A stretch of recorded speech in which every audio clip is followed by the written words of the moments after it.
Hey everyone, Tekking101 here to do Bleach Chapter 457 review, and it is close to 85 degrees in this room, so I am extremely happy there's no One Piece to review this week, so let's get this over with before I get heat stroke.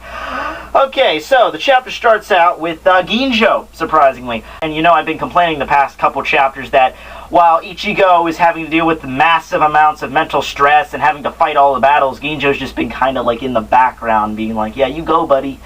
But no, we actually get to see him fight all the execution members. Not all of them. Yukio is still downstairs for some reason. But anyway, Jackie activates Dirty Boots, kicks him, Ginjo dodges that. So then Kurtzow shows up behind him, activates his Fullbringer, Time Tells No Lies, which just makes all the numbers off his watch come to life and attack Ginjo. Not even sure how that's remotely threatening, but Ginjo dodges it. Then Riruka activates her Fullbringer Dollhouse, which also doesn't really seem really... I just realized that, yeah, they don't really have that much combat-based abilities. I mean, the only ones in execution that can actually, you know, fight, like swords and blunt trauma, are Jackie, Yukio, Ginjo, and Chad.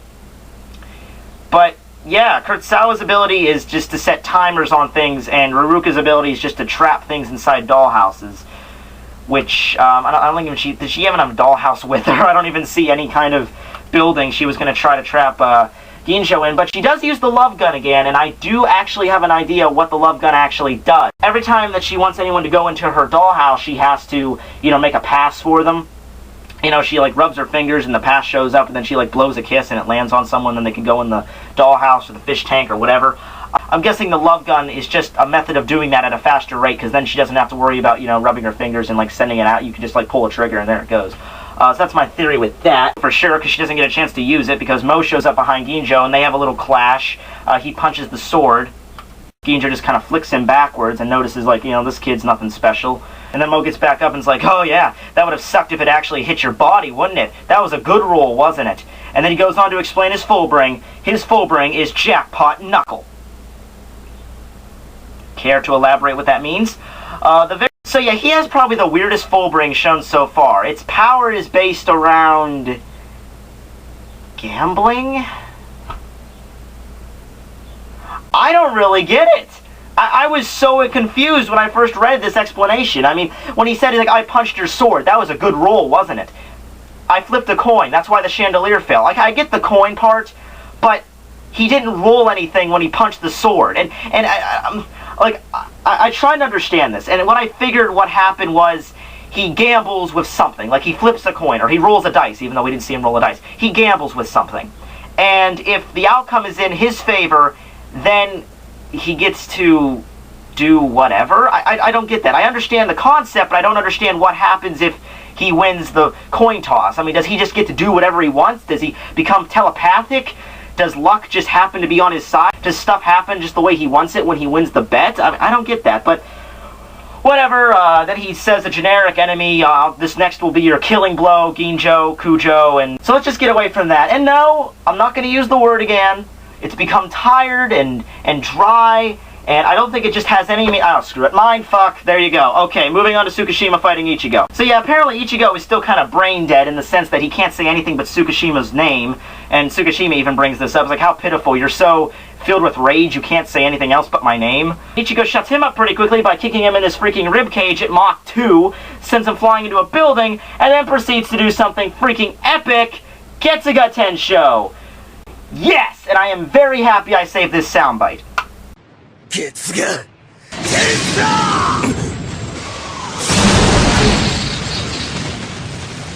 Oh yeah, that was epic. Of course, Tsukishima just kind of bats it away like it was nothing, then goes on to explain how Ichigo completely melded his Fullbringer and Shinigami powers together through the power of his rage. Insert generic Aizen dialogue here, then we cut back to Ginjo. And, you know, he's really beat up because he's had to fight 4 people, although... Now, let me restate something I said earlier. I don't know if Kurtzow and Riruka have any combat abilities, but from what we've seen so far, they don't. And all of Riruka's abilities center around her dollhouses, which Ginjo's clearly not in, so I don't see any kind of battle abilities that she could have outside the dollhouse. As for Kurtzow, I don't, you know, see any way how he could physically harm Ginjo. All we've seen so far from him is he's able to set timers on things. I'm just saying that the only people that can see him giving him a challenge right now are Jackie and Mo, and he states Mo in particular that guy's quite troublesome. So then Ginjo looks back at Ichigo, who's charging at Tsukishima. Again. Chad and Orihime show up in front of Tsukishima. Again. Chad blocks Ichigo's attack. Again. And Chad and Ichigo have another conversation that doesn't lead anywhere. Again. Really, those 2 pages recycled completely from the last chapter, like almost page for page. But to close up the chapter, Tsukishima shows up behind Ichigo, again in a foreground background shot, goes to cut him, Ginjo shows up right at the last second to save him, and Tsukishima cuts him instead. I think that was a real cut to Ginjo. I don't think that was like the fake cut. I don't see, it's kind of hard to make out through the artwork again, but, you know, Ginjo looks like he's in a lot of pain. He's like, damn it, and then he falls to the earth, so I'm pretty sure Tsukishima just cut him for real. And the last panel shows Uryu, just Uryu. It doesn't show him actually doing. Actually, we just see his eyes. But yeah, that's what closes out the chapter.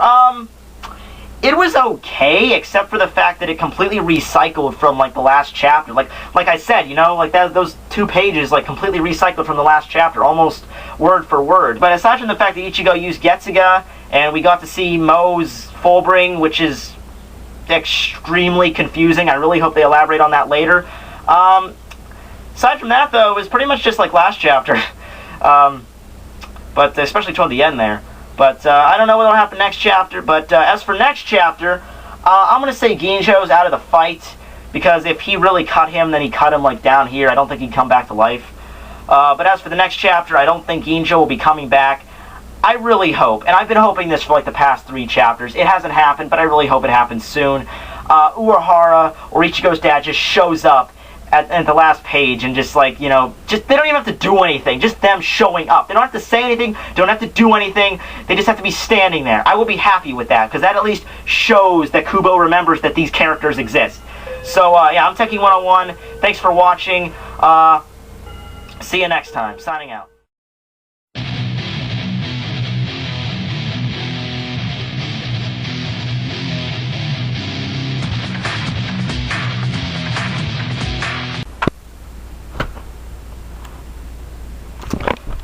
I complain now, but in 5 or so months when it starts getting below freezing in here, I'll look back on these days with a smile.